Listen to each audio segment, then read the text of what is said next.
I was born in Mysore, a pretty princely town in southern India, an erstwhile capital known for its places and gardens. My father was a physician, my mother a homemaker. I was the youngest of four siblings. School bored me. I found sitting through class impossible because I could see that the teachers were talking about something that did not mean anything to their lives. Every day, as a 4-year old, I instructed my housekeeper, who accompanied me to school in the morning, to drop me off at the gates and not enter the building. As soon as she left, I would dart to the nearby canyon, which exploded with an incredible variety of life.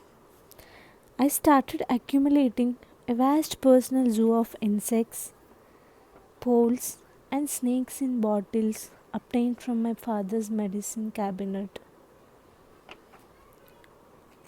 After a few days and a few months, when my parents discovered that I hadn't been attending school, however, they seemed singularly unimpressed by my biological explorations. My expeditions to the canyon were dismissed as messing about in a rainwater drain, thwarted as I often was by what I regarded as a dull and unimaginative adult world. I simply turned my attention elsewhere and found something else to do. In later years, I preferred to spend my days roaming the forest, catching snakes, fishing, trekking, and climbing trees.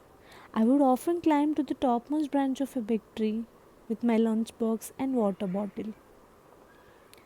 The swaying motion of the branches would transport me to a trance like state where I was asleep but wide awake at the same time. I would lose all sense of time on this tree. I would be perched there from 9 o'clock in the morning to 4:30 in the evening when the bell rang and school was done. Much later, I realized that unknowingly I was becoming meditative at this stage in my life. Later, when I first instructed people into meditations, it was always swaying meditations. Of course, I hadn't even heard of the word meditation at this point. I simply liked the way trees swayed me into a state beyond sleep and wakefulness. I found the classroom dull, but I was interested in everything else. The way the world is made, the physical terrain of the land, and the way people live. I used to take my bicycle along the mud roads in the countryside, riding a minimum of 35 kilometers a day. By the time I came home, I would be caked with layers of mud and dust. I particularly enjoyed making mental maps of the terrain I would travel.